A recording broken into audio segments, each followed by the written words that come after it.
ભારત અને અમેરિકા વચ્ચે tariff deal જે ગઈકાલે થઈ હતી, જેમાં જે ટેરિફ અગાઉ અમેરિકા દ્વારા લગાવવામાં આવ્યું હતું તેમાં ધરખમ ઘટાડો ટ્રમ્પે કર્યો છે અને ડોનાલ્ડ ટ્રમ્પે 18% ટેરિફ ભારત પર લગાડ્યું છે. સાથે જ કૃષિ ક્ષેત્રની વાત કરીએ તો અમેરિકાના ખેડૂતો 0% ટેરિફથી ભારતમાં વેચાણ કરી શકશે તેવી માહિતી સામે આવ્યા બાદ હવે આમ આદમી પાર્ટીના યુવા નેતા પ્રવીણ રામ મેદાને આવ્યા છે અને આ નિર્ણય ભારતના ખેડૂતો માટે ખૂબ ઘાતક છે તેવી વાત તેમણે કરતા શું કહ્યું, વિગતે વાત કરીએ. વૈષ્ણવજન તો તેને કહીએ જે પીડ પરાઈ જાનાને રે. નમસ્કાર દર્શક મિત્રો, નવજીવન ન્યૂઝમાં આપનું સ્વાગત છે. હું છું ફૈઝાન. ગુજરાતમાં ખેડૂતોની સ્થિતિ અવારનવાર પડ્યા પર પાટું સમાન બનતી હોય છે. ક્યારેક સરકાર તો ક્યારેક કુદરત છે તે ખેડૂતોની પરીક્ષા લેતી હોય છે, જેના કારણે ભૂતકાળમાં પણ કેટલાક ખેડૂતોને જીવન ટૂંકાવવાનો વારો પણ આવી ચૂક્યો છે.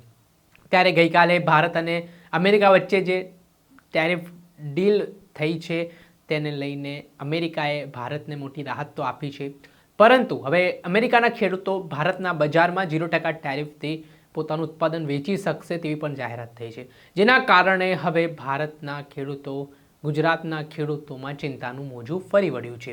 આ ઘટના બાદ આમ આદમી પાર્ટીના નેતા પ્રવીણ રામે આ નિર્ણયને ગુજરાતના ખેડૂતો માટે ખૂબ જ ઘાતક ગણાવ્યું છે અને કહ્યું છે કે અગાઉ પણ કાપડ ઉપર આ પ્રકાર 0 ટેરિફ ઉપર અમેરિકાના ખેડૂતો વેચાણ કરી શકશે તેવી વાત સામે આવી હતી, જેના કારણે અગાઉ પણ કપાસને લઈને ખૂબ મોટો નિર્ણય છે તે ભારત સરકારે લીધો હતો અને અમેરિકાના ખેડૂતો અહીંયા કપાસ વેચી શકશે તેવી જાહેરાત થઈ હતી.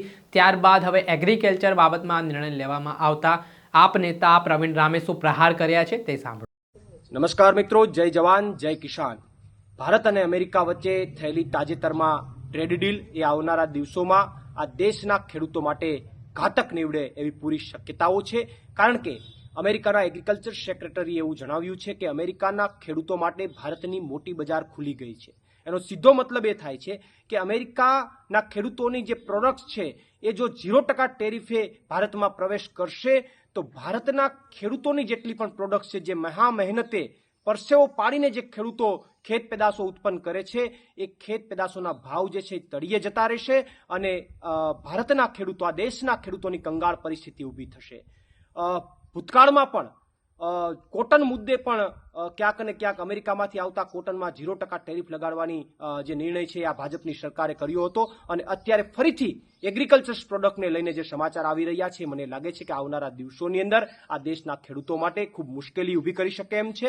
અને આખી ટ્રેડ ડીલની અંદર ભારતમાંથી કોઈ પ્રોડક્ટ્સ અમેરિકામાં જાય તો 18% ટેરિફ અને અમેરિકામાંથી કોઈ પ્રોડક્ટ ભારતમાં આવે તો 0% ટેરિફ. તો આ ટ્રેડ ડીલ તો ભારત માટે કઈ રીતે ફાયદારૂપ થાય? આ તો વિસંગતતા ભરેલી ટ્રેડ ડીલ છે. આ ટ્રેડ ડીલની અંદર તો હું તો એવું માનું છું કે ક્યાંક ને ક્યાંક ભાજપ સરકારે આવી ટ્રેડ ડીલ કરી અને આખા દેશને ખતરામાં મૂકવાનું કામ કર્યું એવું મને લાગે છે. એટલે આ ટ્રેડ ડીલ હું એવું માનું છું કે આવનારા દિવસોમાં ખેડૂતો માટે ઘાતક નીવડી શકે અને ખેડૂતો માટે કંગાળ પરિસ્થિતિ ઊભી કરી શકે એમ છે. આભાર. પ્રવીણ રામ, પ્રદેશ ફ્રન્ટલ અધ્યક્ષ, આમ આદમી પાર્ટી. આ હતા આપ નેતા પ્રવીણ રામ, જેઓ થોડાક દિવસ પહેલા જેલમાંથી બહાર આવ્યા છે અને ત્યારબાદ તેઓ ફરી ખેડૂતો મુદ્દે આકરા બન્યા છે અને આ પ્રકારે જે નિર્ણયો થઈ રહ્યા છે તેને લઈને તેઓએ ચિંતા વ્યક્ત કરી છે. દર્શક મિત્રો, આવા જ નવા વિડીયો સાથે આપણે માહિતગાર કરતા રહીશું, એટલે નવજીવન ન્યૂઝ.